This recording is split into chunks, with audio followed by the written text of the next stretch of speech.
Hello and welcome to this Back of the Net Matchday preview. This weekend, Cherries entertain Nottingham Forest at Dean Court. My name's Sam Davis. My name's Tom Jordan. If you're brand new to the channel, there are a couple of things you can do, Tom, aren't there? Yeah, click subscribe first of all, because there'll be loads more content, so don't just watch this one. Click the big subscribe button, then whack a like on there, and then if you click the little bell thing, it will tell you when there's a new video up. So yeah, really appreciate it if you can do that. So weather conditions look clear, there might be a bit of cloud, but temperatures are low. Therefore, can our stadium survive the meteorological extremes, or will there be another postponement? Tom, unlike last time, on this occasion, we could probably do with a postponement, couldn't we? Yeah. Solanke out, Lewis Cook potentially out, an incoming player to bed in. We need a bit of time. Yeah, I think a bit of wind. Yeah, and let's see what happens. If we can maybe delay this one, that would be great. But no, in all seriousness, last season, big game against Forest where we had to get a win. We got the job done. This season, O'Neill's first win away from home at Forest.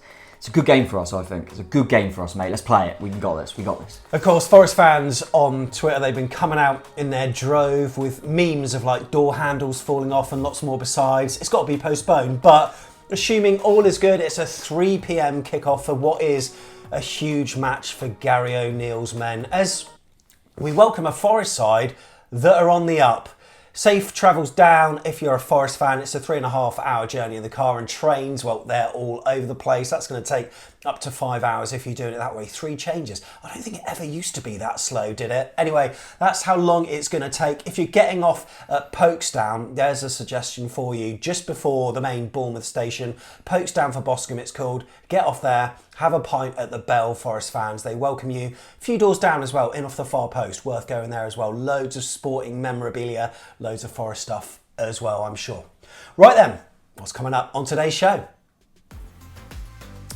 So we give our honest views on Nottingham Forest. Look, maybe our tails are slightly between our legs a little bit at the moment, but they are a club that might just have turned it around. What do we make of their season so far? And what parallels can we draw between them and AFCB?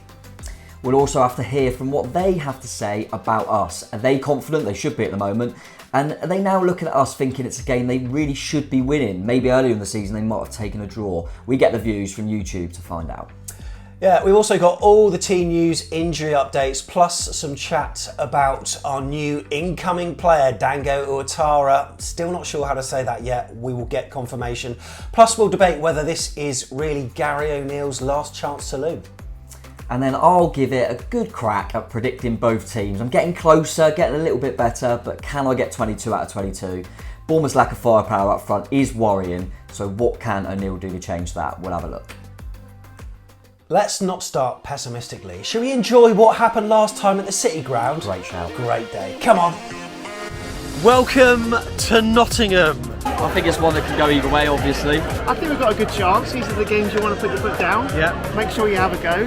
Because of the number of signings, there is there's a definite reason to believe they haven't settled yet. Maybe it's a good time to play them. They've obviously got a lot of quality in.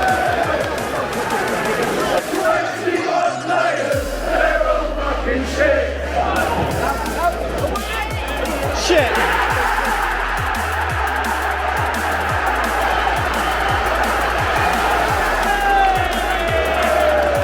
Penalty to Forest.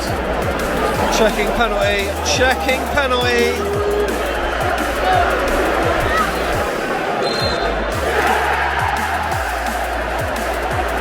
Let's see this one through, eh?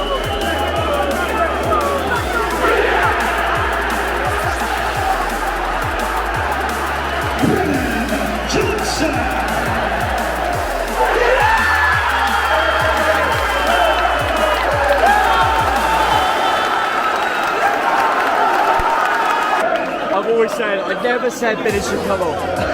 Now what a hit.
Love it, love it. What a win that was. I love an away day, and that was a good one. Tom, we gave them grief, we gave them SH1T. Even on the overlap, you made some sly digs about the money they were spending.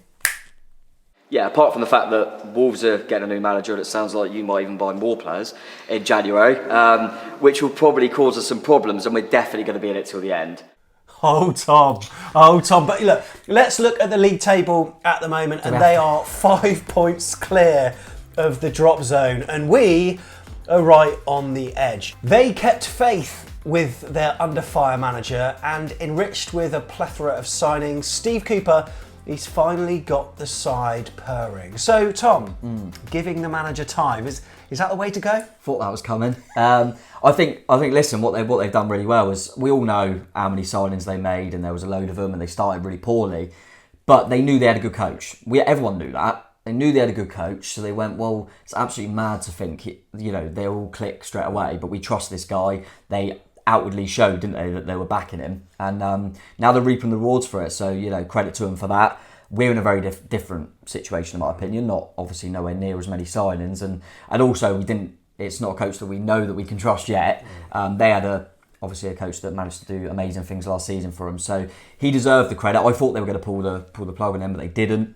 And like I say, they're benefiting from that now, and they're starting to tick along quite nicely. And it's just changed so quickly to think that even if we beat them, we can't go above them. Yeah. Shows how quickly it can swing, and we're going to get a bit of grief now because it was on the other foot at the start of the season. But it's still a game that, as much as now I think a lot of people are going Forest will be fine, I still think they'll be in it, and it's still both teams will be in it. Forest are on a good little turn of form, but they'll go through another sticky patch. There's a long season left. Still, we're only halfway really, so there's a lot of football left to be played. And I think this is going to be a big game. It's not a must-win for either side, but it feels like neither team will want to lose this game. But I do think both sides will be in it till the end. But both teams could both stay up, in my opinion. Well, let's hope so, hey, because whenever we play Forest, there's always some incredible YouTube comments that we like to gorge over. Maybe not so much this time around if they get the result, but hopefully that won't happen. Look, after the World Cup break then, first game back, they were in a relegation spot. They were in 18th place on 13 points after 15 games, whereas AFC Bournemouth, we were in a mid-table position, 13th on 16 games. It just shows how quickly the league can change after just 4 league games. Well, the club's fortunes have changed somewhat. We saw the table earlier, and it's beginning to sound like a broken record, mate, but this beaten run has got to stop at some point. And there's no team better, really. We know we've got the beating of them, and we've proved that multiple times in recent seasons as well. Yeah, we've got a decent record against them, and as much as we've just mentioned their turn in form, we'll go into the teams later, and they've got a few doubts and a few players out. Not a bad time to play them. I certainly wouldn't want to be playing later on in the window when they might have a few more bodies in. I know potentially we would as well, but so we've got the games we've had have been tricky ones. We've got this. There's no excuses than to let the shackles off a little bit. We're at home and play against a team that, as you say, even this season we know we can beat them. So it's an important game for us, and they'll be looking at it as well though and going good fixture to keep that run going. But we've got to look at this as a game we've got to win, mate. We have to.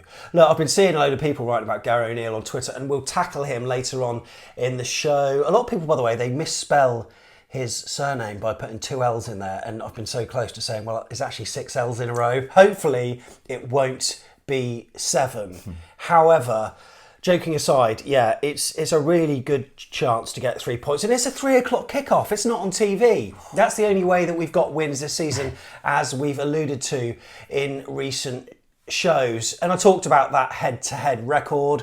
We can see it here as well. And look, there are plenty of W's for AFC Bournemouth. The last time we lost to them was in the Championship. That was they actually did the double over us, mate, in that season. 2-1 and 1-2 respectively. But apart from that, we've got a very good record against them. And earlier in the season, mate, when we played them, that was Gary O'Neill's first away game. Obviously, we had the Wolves game, which was 0-0. We all went on the road not knowing what to expect. And 2-0 down at half-time, we looked down, we looked out. But something within them, something stirred within them. We changed our formation, I think, to 3 at the back. Fredericks was instrumental, and just everything seemed to tick really nicely, didn't it? Yeah, it did. It was like you say, it was his first away game for O'Neill, his first goal for O'Neill, first win for O'Neill. Everything was pretty good in that second half particularly, and we had a shot from the edge of the box which went in. Maybe we should do more of that. Maybe we good should. set piece routine. Yeah, it was, and then an impact sub with it was Jaden on it at the end. But yeah, it was really promising signs at that point. Forest weren't the same team they are now. I'm sure they would tell us that. They didn't look right, and to throw away a 2-goal lead at home to us was poor from their perspective. But yeah, it felt like a real boost, and at the time it did kick us on into some good form and unbeaten runs. So we got to look at it again, mate, as a chance. We want to go the season and go, look, the 2 games against Forest were the 2 turning points in our season. And as you mentioned, interestingly, the last time they done the double on us, we actually got promoted. So it's all a bit weird, but we have got a decent record all in all. And we got to look at it again, mate, as a time to pick up. Set piece routines against Forest. If only I could recollect a memorable one of those. Hopefully, we'll do more of that this time round. Right, Tom, little photo quiz. Yeah. These are games against Forest on games gone by. Can you remember the games from the photo? That's the one we lost, I believe, because Sermon scored a screamer. Am I right? We lost 2-1? Yeah, correct. Thank you. Hey, Pewey, Ranty assist, 1-1 draw. It was a last-minute goal, wasn't it, in front of the yeah. away fans? Yeah, absolutely superb. What a day that was. This one, I'm not sure whether you'll know which day this was from. Jan Kernigan scoring there. Was that the 4-1? I do vaguely remember that one. What's this one? Oh yeah, we beat them 2-1. Brooks got sent off. Yeah, last season. Yeah, remember that one. That was a good win. That was a good win. And that was, yeah. And that's back to the. And that was earlier in the season as well. So yeah, we've seen the head-to-heads between the two sides. Good games.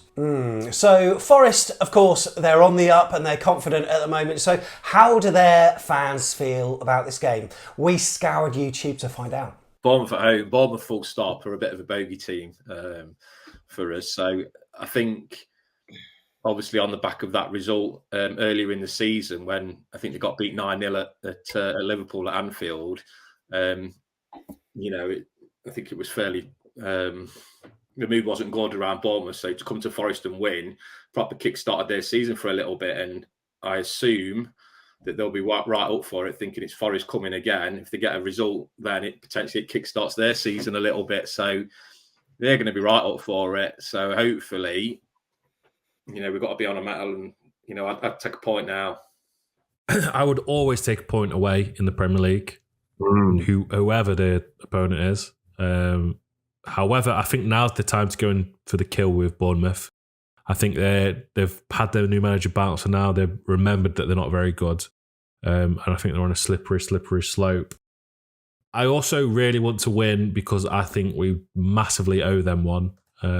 Last season, they cancelled because a bit of their fucking roof fell off or whatever it was.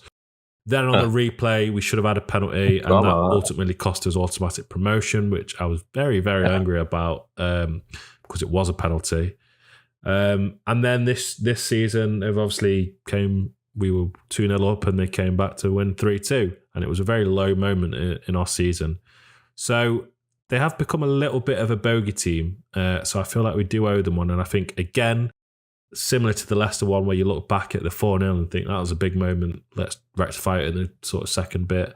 I think the 3-2 is your team talk. I think that gives Steve Cooper everything that he needs to say, look what happened last time. Let's put this to bed. Let's put this right. Bournemouth teams they've not made that many new additions, to their squad. They've not really strengthened that much from obviously them in certain areas they have, but compared to our team, where we've got our midfield is a lot stronger than it was, and obviously I think we probably will be playing Royal or McKenna, or if Bolly's back, then that's great as well. But whoever we play against, I think we probably are better equipped to kind of deal with that threat. But yeah, I really don't want a repeat of Kiefer Moore doing Kiefer Moore antics. I really don't. So Yeah, always interested to see what Forest fans got to say. Check out the links in the description below to visit the respective channels. Right then, mate. Injury news, AFCB team news. Adam Smith's going to be back, isn't he? Yeah, he was suspended one league just for the 5 yellows he received. So he'll no doubt come straight back into the side, I would have thought. Good to have him back. It's just experience and leadership, to be honest with you.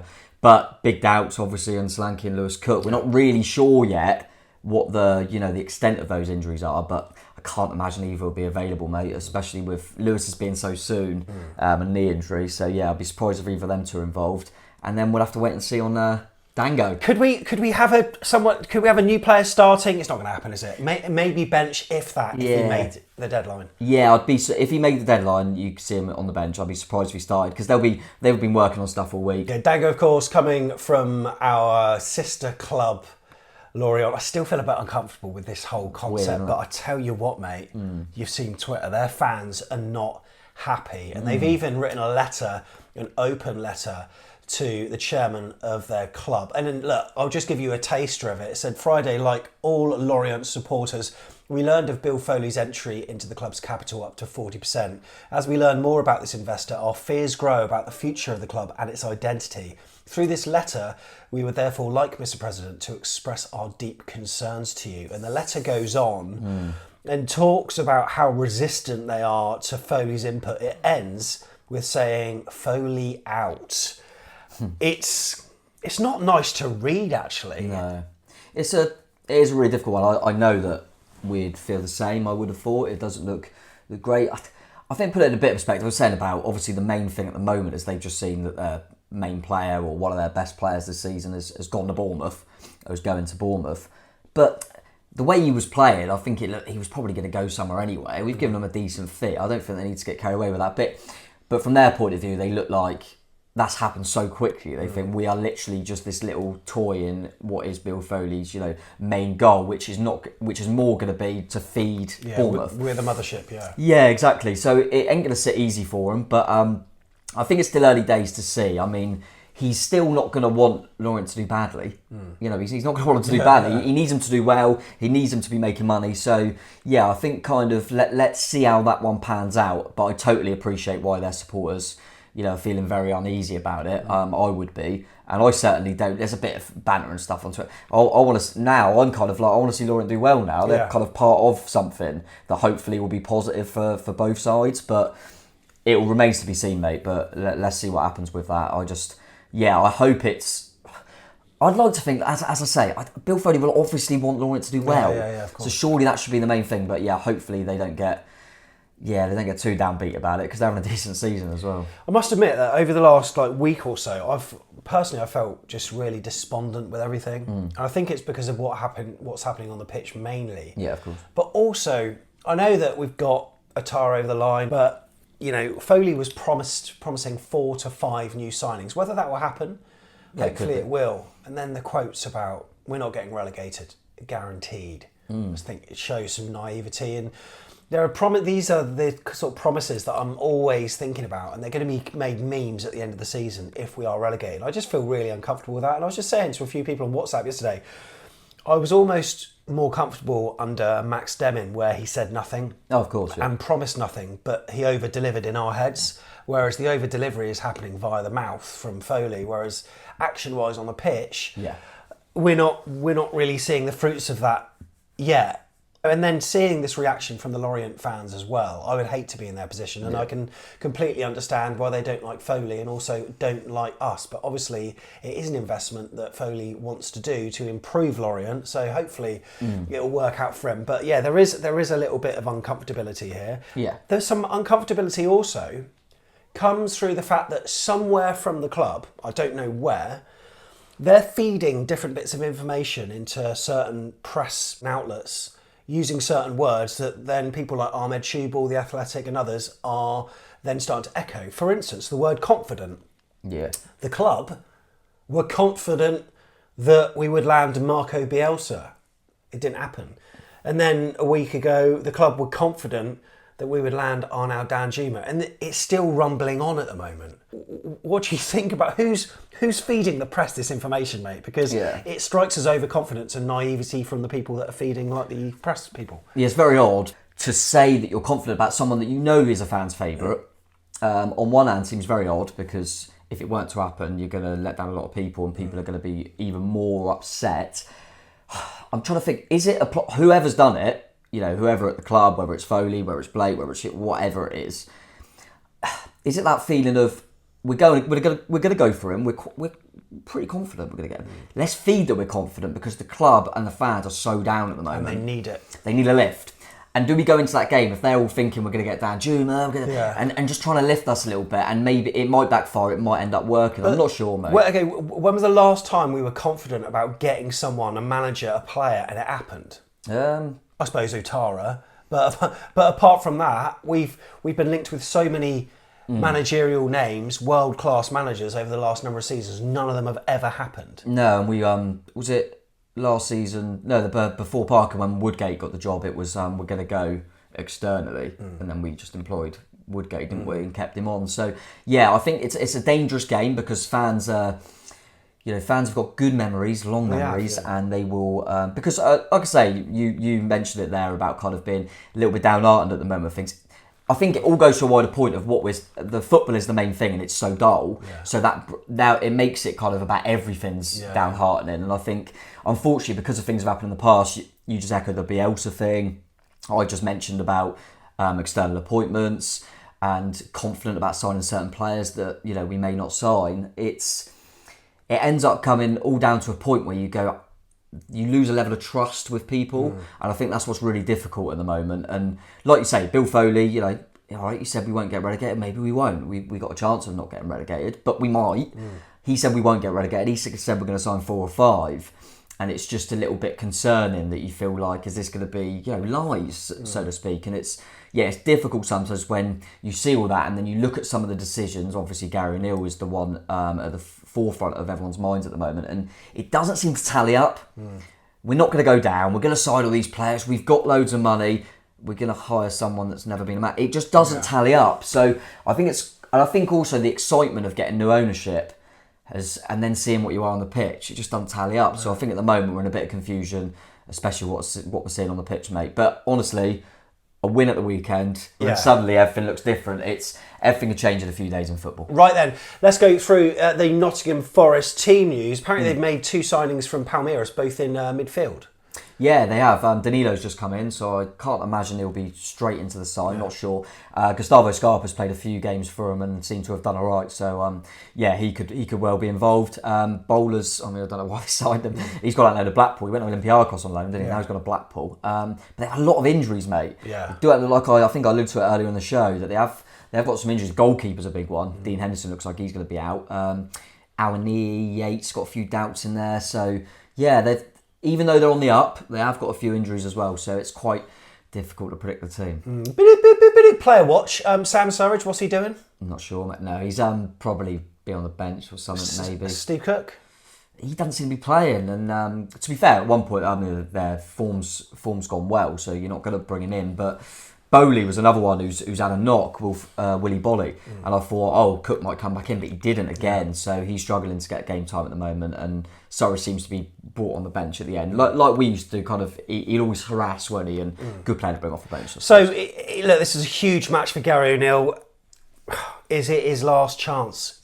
Is it the last chance for him? Yeah, I think obviously there's all things that are going to come to play in terms of what's the performance like, what is there any change, is there blah blah blah.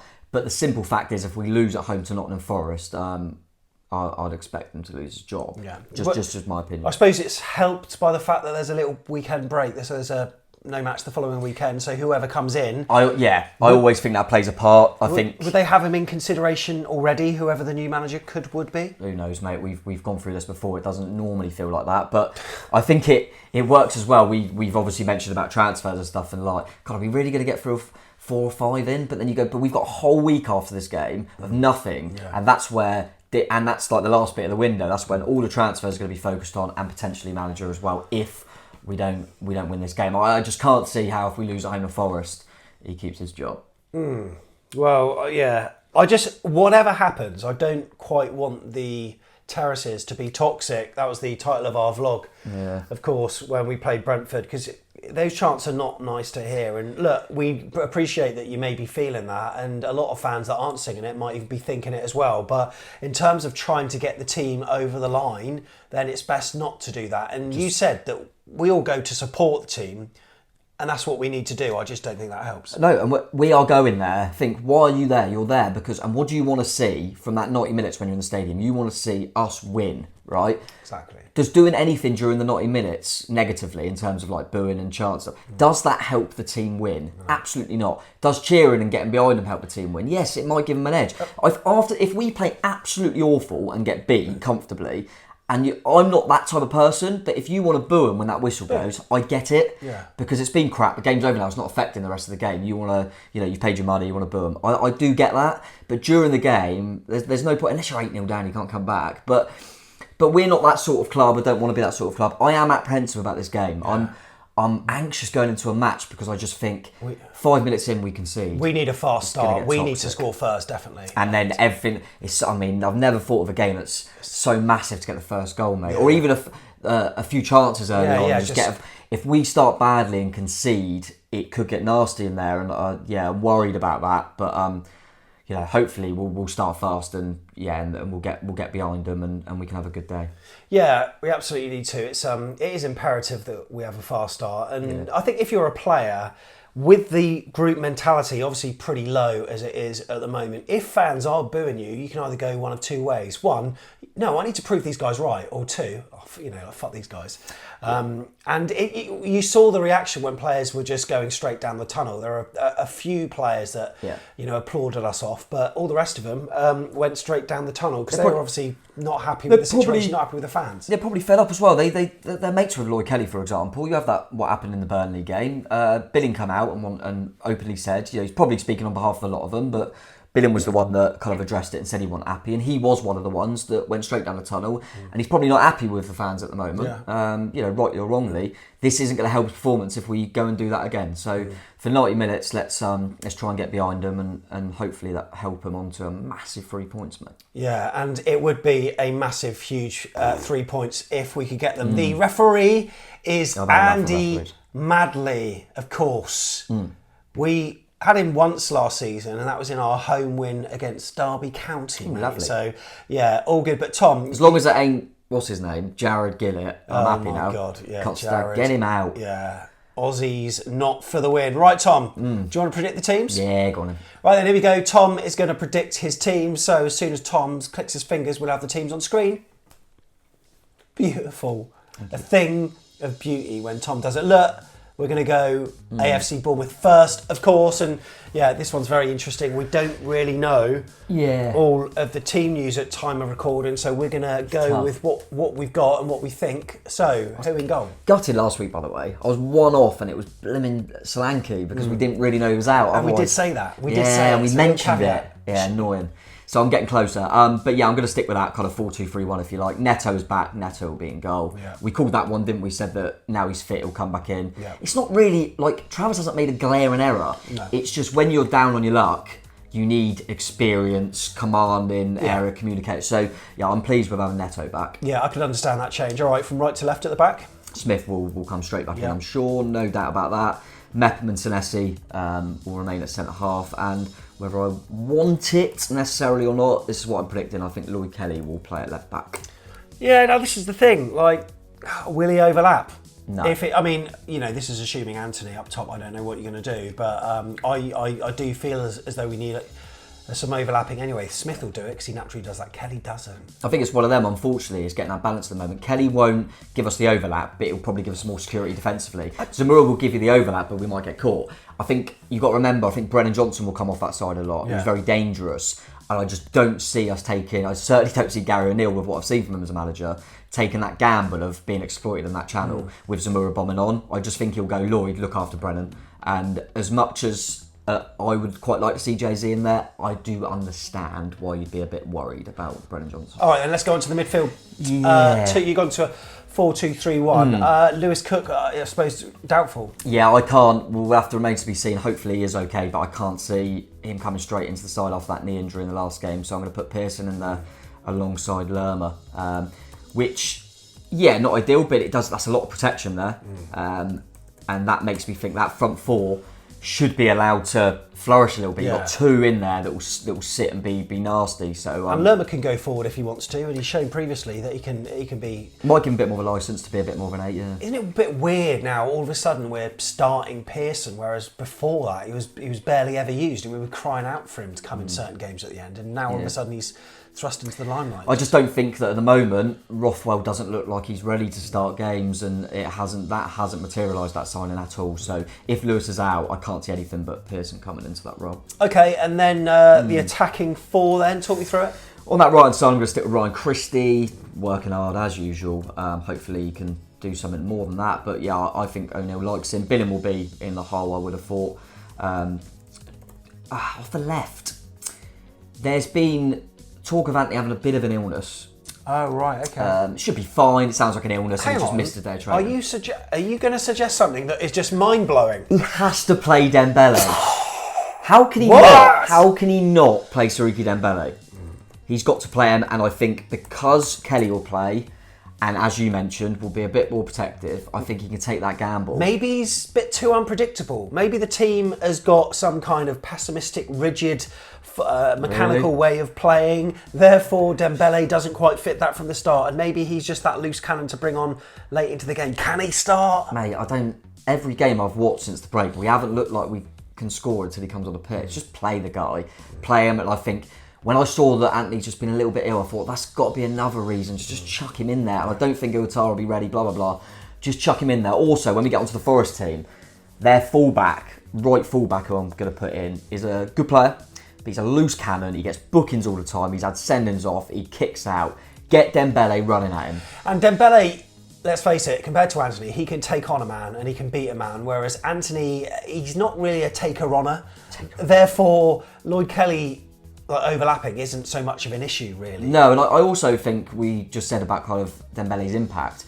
I think if you're playing like that, to have Jay-Z and Anthony on the bench kind of gives you they can both come on and form a partnership that hasn't, do you know what I mean? Like, we're going to win this. Oh, it's in the bag, mate. Kiefer Moore will be up top. Kiefer. Because I don't think Iwatara will be ready if they sign. And Dom, I think, will still be out. So we haven't really got much choice. Jamal Lowe's gone, so we ain't got choice.